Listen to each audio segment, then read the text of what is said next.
Naging manhid ako dahil sa'yo. Naranasan niyo na ba ang magmahal? Kasi ako, oo, nagmahal sa taong walang kasiguraduhan at pansamantala lang. Sinubukan kong kalimutan ang lahat, pero minumulto pa rin ako ng aking nakaraan. Naging manhid ako dahil sa'yo. Dahil sa sakit na idinulot mo.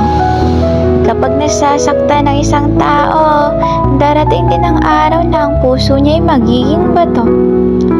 Nawala ng pakialam sa lahat. Naubos ang mga luha at ang puso ay tumitigas na parang yelo. Hindi ko na maramdaman ang mga bagay na dati nagpapasaya sa akin. Ang mundo ko'y naging kulay abo dahil sa sakit na naranasan ko mula sa'yo.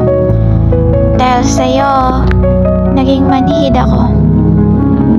Pero sana'y alam mo na ang sakit ng ito'y hindi magtatagal. Sana'y alam mo na ang puso ko'y muling magbabalik sa dati. Naging manhid ako. Oo, dahil sa'yo.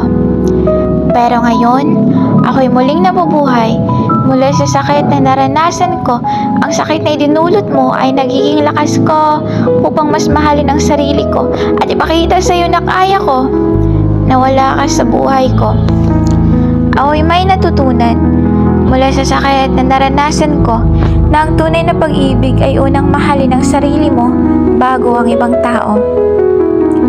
Ngayon, ako'y malaya, ako'y masaya, ako'y lumakas.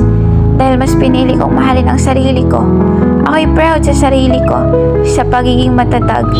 At ako'y handa sa bagong yugto ng aking buhay.